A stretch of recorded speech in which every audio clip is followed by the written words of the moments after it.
गर्मी का मौसम आते ही लू हमारे लिए एक बड़ी समस्या बन जाती है। ऐसे में कई लोग लापरवाही की वजह से लू के कई बार शिकार भी हो जाते हैं और उन्हें शारीरिक कष्ट भी झेलना पड़ता है।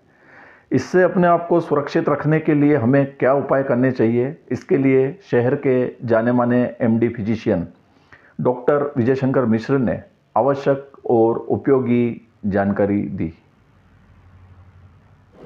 दोस्तों, मैं आज आप लोगों से गर्मी में बढ़ते तापमान के कारण बढ़ती हुई गर्मी के का प्रभाव और उससे कुछ बचने के उपाय बताने की चर्चा करूँगा। मालवा एरिया पहले इतना गर्म नहीं हुआ करता था, मगर विगत 2 दशकों से देखा जा रहा है कि यहाँ का तापमान धीरे धीरे उत्तर भारत के गंगा तटीय क्षेत्रों जैसा होता जा रहा है। यहाँ भी लू देखी जा रही है और लू चल रही है। इस साल भी पिछले साल की तरह तापमान बहुत ज़्यादा है और तापमान बढ़ने से अनेक समस्या होती हैं, जिसमें से बेसिक है कि आदमी की कार्य क्षमता कम हो जाती है और तापमान अगर बढ़ता है तो उसमें प्राय बीमारियां 2 तरह से होती हैं। एक होती है हीट एग्जॉशन, मतलब कि धूप में निकलने पर थकान, धूप में नहीं निकले तो भी आप गर्मी का थकान हो जाती है। तो इसका लक्षण ये है कि मरीज को थकान लगने लगती, बिना किसी कारण के थकान लगती है, उसको काम करने की इच्छा नहीं होती है, चिड़चिड़ हो जाता है। और टेम्परेचर भी कभी लो 900 के आसपास टेम्परेचर रहता है। इसमें होता है कि गर्मी के कारण आदमी पानी का उपयोग नहीं किया, ज़्यादा खाना टाइम पे खाना नहीं खाया, और सीधे धूप में तो नहीं गया कि उसकी लपटें उसको लगती रहीं, तो इन कारण से होता है।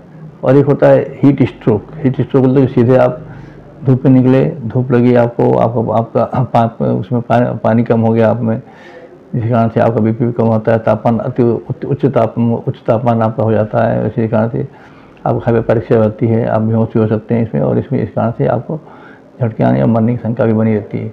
अतः इसको सामान्य न लें और धूप बढ़ते तापमान में अपने को बचाएं और अपने स्वास्थ्य को बचा कर रखें।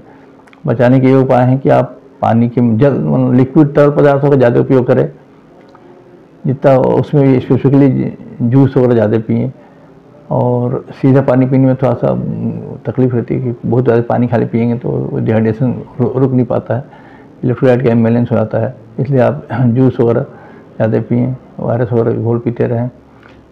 कपड़े लाइट कलर के कपड़े पहने ताकि धूप का आपके ऊपर सीधे जो है आपकी बॉडी अभी ज़्यादा एब्जॉर्ब नहीं करें। धूप में निकलने से बचें। जिस टाइम पे सूरज की किरणें सीधी पड़ती है ज़मीन पे, ये समय रहता है 12 से 3 के आसपास का, जिस टाइम पे सबसे ज़्यादा नज़दीक रहता है सूरज ज़मीन से।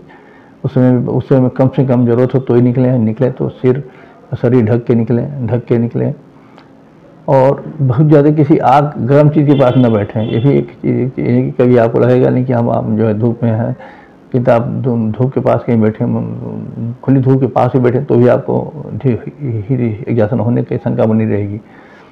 और पानी का नियमित उपयोग करें और ठीक से अपना खान पान का ध्यान रखें। समय से अपना काम अपना समय से पूरा कर लें ताकि आपका दिनचर्या भी गड़बड़ नहीं हो, आपका काम भी चलता रहे आपको धूप के दुष्प्रभाव से भी आप अपने बच सकें। खुद भी बचें, परिवार के बचा के रखें। यह आपके ऊपर भी और समाज के ऊपर भी एक उपक्रम होगा।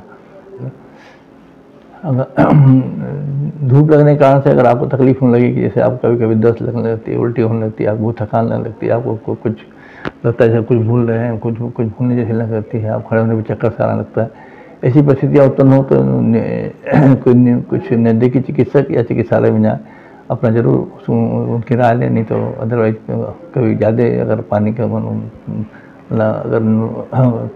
नुकसान हो जाएगा तो आप हो सकता है कि आप अचेत अवस्था में चले जाएँ और आपको ज़्यादा तकलीफ हो। तो चिकित्सकीय सहायता जल्दी से जल्दी तुरंत लें।